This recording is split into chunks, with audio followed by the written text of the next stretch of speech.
Hello viewers, আজ আমি আপনাদের সাথে শেয়ার করব আপনাকে জব প্রপোজালে ইমপ্রুভ করার জন্য 4টা টিপস। তো আশা করি এই 4টা টিপস আপনারা ফলো করলে ইনশাআল্লাহ আপনাদের হায়ার রেট বেড়ে যাবে। তো প্রথম টিপস হচ্ছে ইউনিক প্রপোজাল লেটার লিখতে হবে। আমরা অনেকেই কি করি, অনেক সময় যে আপওয়ার্কের যে জব প্রপোজালে যে লেটার কভার লেটারটা লিখি ওটা অনেক সময় কপি পেস্ট করি। আমার এক ভাইয়ের সাথে কথা হলো, সে বলতেছিল এমন যে তার একটা লেখা আছে, সে সবগুলো এটা কপি কপি করে পেস্ট করে, বাট কিছু মানে 30% সে চেঞ্জ করে আর বাকি সেম থাকে।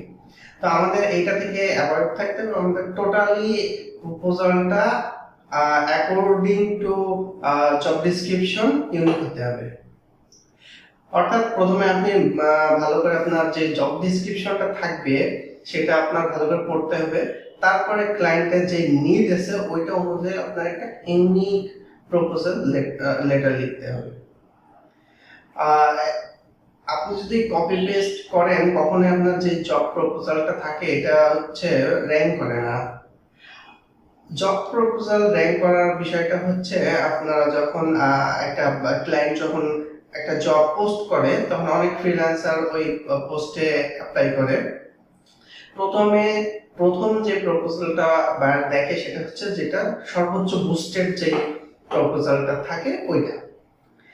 দেন আপনার হচ্ছে যে সব থেকে ভালো একটা কভার লেটার লিখে তারটা উপরে আসে, তারপর এইভাবে আর কি আসে, সিরিয়ালাইজড হিসেবে আসে। তো আপনি যদি চান যে আপনার প্রপোজাল লেটারটা ক্লায়েন্ট দেখুক, তাহলে আপনাকে অবশ্যই জব ডিসক্রিপশন পড়ে ওই অ্যাকর্ডিং বা ওই অনুযায়ী আপনাকে একটা ইউনিক প্রপোজাল লিখতে হবে। তো আপনার যদি সময় লাগে তাহলে সময় দিয়ে হলেও বা ধরেন বেশি সময় আপনি এরকম ভাবতে, আমরা অনেকে এরকম ভাবি যে হয়তো তাড়াতাড়ি যদি আমরা অ্যাপ্লাই করি তাহলে বেশি বেনিফিট এটা হবে। আসলে এমন কিছুই না। আমাদের কভার লেটারে বেশি গুরুত্ব দিতে হবে, ইম্পর্টেন্স দিতে হবে।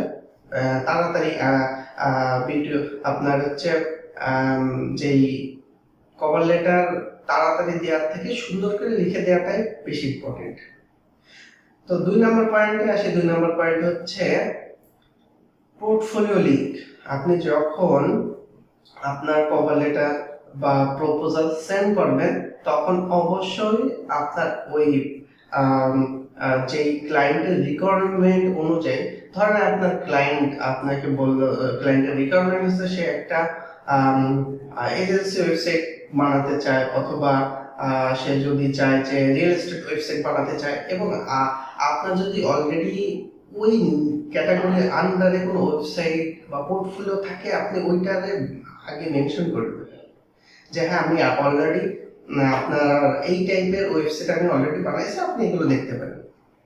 অথবা যদি না থাকে বা আপনারা এমন কোনো ক্যাটাগরি নিয়ে কাজ করেন যে এই ধরনের আলাদা নেই, তবে আপনার টোটাল পোর্টফোলিওটা আপনি দিতে পারেন। তবে অবশ্যই আপনি পোর্টফোলিওটা অ্যাড করবেন আপনার পোর্টফোলিওটা প্রপোজাল লেটারের সাথে। 3 নম্বর পয়েন্ট আমি রেখেছি যে আপনি যদি পসিবল হয় যে ক্লায়েন্টের যে হিস্টোরি থেকে মানে ক্লায়েন্টের নামটা বের করা যদি পসিবল হয়, তাহলে অবশ্যই আপনি ক্লায়েন্টের নামটা খুঁজে বের করে মেনশন করবেন। তবে হ্যাঁ, অনেক ক্লায়েন্ট থাকে যাদের হিস্টোরি নেই, দেখা গেল নতুন কোনো ক্লায়েন্টের সাথে কাজ করতে চাচ্ছেন বা অ্যাপ্লাই করতেছেন, তখন হয়তো বা তাদের নাম পাবেন না। তবে ম্যাক্সিমাম ক্ষেত্রে আপনি আপনার ক্লায়েন্টের যারা ভালো ক্লায়েন্ট আর কি, কোন ক্লায়েন্টের কাজ অ্যাভয়েড করা উচিত এগুলো নিয়ে আপনি আর কোন ক্লায়েন্টের কাজে অ্যাপ্লাই করা উচিত এগুলো নিয়ে আপনারা যদি চান তাহলে সামনে ভিডিও বানাবো। তবে অনেক সময় হয় যে নতুন ক্লায়েন্ট এবং তার সাথে কাজ করতে চাচ্ছেন, তার হয়তো বা নাম খুঁজে পাবেন না। তবে ম্যাক্সিমাম ক্ষেত্রে আপনারা কি করবেন, হিস্টোরি থেকে ক্লায়েন্টের নামটা খুঁজে বের করবেন, খুঁজে বের করে তার নামটা আপনার জব যে কভার লেটার থাকবে, প্রপোজালের যে লেটারটা থাকবে ওইখানে মেনশন করে দেবেন। তাইলে এটা ক্লায়েন্ট বেশি মানে ওই দেখে বেশি খুশি হবে বা পড়তে চাবে। যখন নাম মেনশন করে দেবেন তখন এটা বেশি পজিটিভ হবে।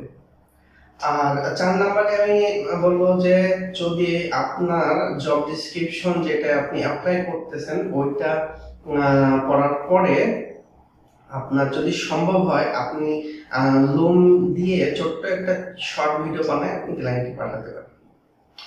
ধরেন আপনার ক্লায়েন্ট বলল যে আমি এরকম একটা ওয়েবসাইট বানাবো, তো আপনি ওই আইডিয়াটা শেয়ার করতে পারেন যে আপনার এই ওয়েবসাইট এই নিশের ভিতরে ওয়েবসাইট বানাবেন, তো আমি আপনার এই ওয়েবসাইটের ডিজাইনটা এমন এমন করে দিতে পারি বা এই জিনিসটা অ্যাড করতে পারি, তারপরে এই যেগুলো আমরা রাখতে পারি, এবং আপনার লেটার হোক এবং লেটার লেটার হোক বা আপনার ভিডিও পাঠান। আচ্ছা, ভিডিও যখন পাঠাবেন তখন কিন্তু এরকম না যে আপনার কভার লেটার কিছু লেখা লাগবে না, আপনার লিখতে হবে প্লাস ভিডিওটা অ্যাড করতে হবে যে আপনি ভিডিওটা দেখতে পারেন আপনার প্রজেক্টের ব্যাপারে। আমি এটা বেনিফিট পাইছি, অনেক সময় আমি বেনিফিট পাইছি যে জাস্ট এই ভিডিওর কারণে আমি আপনাকে কাজ পাইছি। তো দেখবেন যে আপনার প্রজেক্টের ব্যাপারে আমি একটা শর্ট ভিডিও বানিয়েছি, আপনি এটা দেখতে পারেন। ওইখানে আপনি তার প্রজেক্টের ব্যাপারে আইডিয়া দেবেন যে আমি আপনার প্রজেক্টে এইভাবে আমি কমপ্লিট করব, এইভাবে করব, প্রসেসগুলো এই প্রসেসগুলো হবে, এই ধরনের একটা ভিডিও বানাতে পারেন। এবং লেটার এবং ভিডিওর দুইটার যেটাই পাঠান শেষের দিকে একটা কোশ্চেন টাইপের কোনো একটা লাইন লিখতে পারেন। যেমন ধরেন যে লিখলেন যে আপনি একটা ভিডিও বানাচ্ছেন যে আপনার ওয়েবসাইটটা তো আমি এইভাবে বানাবো, এই ডিজাইনগুলো ফলো করবো, ডার্ক থিম ইউজ করবো, বা আপনি একটা আইডিয়া শেয়ার করার পর জিজ্ঞেস করতে পারেন যে আইডিয়াটা কি আপনার ভালো লাগছে কিনা, বা এখানে মানে ওনার মতামত জানতে চাইবেন যে এমন কিছু একটা বলবেন যাতে সে ওই কোশ্চেনটার অ্যান্সার দেয়। এই ধরনের একটা এই টাইপের কিছু একটা যদি দেন তাহলে আপনার ক্লায়েন্টের যে প্রপোজাল থেকে রেসপন্স পাওয়ার রেটটা আশা করি বেড়ে যাবে। এবং ফাইনালি আমি আরেকটা জিনিস বলবো যে কভার লেটার লিখবেন তার প্রথম যে লাইনটা থাকবে ওই লাইনটা খুবই গুরুত্বপূর্ণ। তো প্রথম যে দুই লাইনটা খুবই ইম্পর্টেন্ট, কারণ ক্লায়েন্ট যখন যে প্রপোজালগুলো দেখে তখন ফার্স্ট দুই লাইন দেখতে পায়, তারপরে সে ক্লিক করার পর পুরো জব ডিসক্রিপশন বা কভার লেটারটা দেখতে পারে। তো প্রথম দুই লাইনটা অনেক সুন্দর করার চেষ্টা করবেন যাতে আপনার ক্লায়েন্ট ওই দুই লাইন দেখে আপনার পুরো প্রপোজালটা দেখতে চায়। অনেক সময় আমরা নিজেদের ইন্ট্রোডিউস করি দুই লাইনে, যেটা এটা করা যাবে না।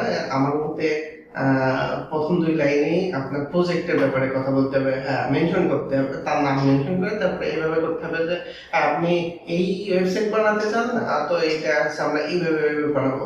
আমি জাস্ট ওয়েবসাইট নিয়ে উদাহরণ দিলাম, আপনার যে কোনো নিশেই এই এই টিপসগুলো ফলো করবেন। তো আশা করি এই টিপসগুলো ফলো করলে আপনাদের কভার লেটার বা প্রপোজাল পাঠানোর পরে হায়ার রেট বেড়ে যাবে, আর ইনশাল্লাহ বেড়ে যাবে। আমার ক্ষেত্রে এগুলো কাজ করেছে, তাই আমি আপনাদের সাথে শেয়ার করলাম। ধন্যবাদ। ভিডিওটি ভালো লাগলে লাইক কমেন্ট শেয়ার করবেন। ধন্যবাদ।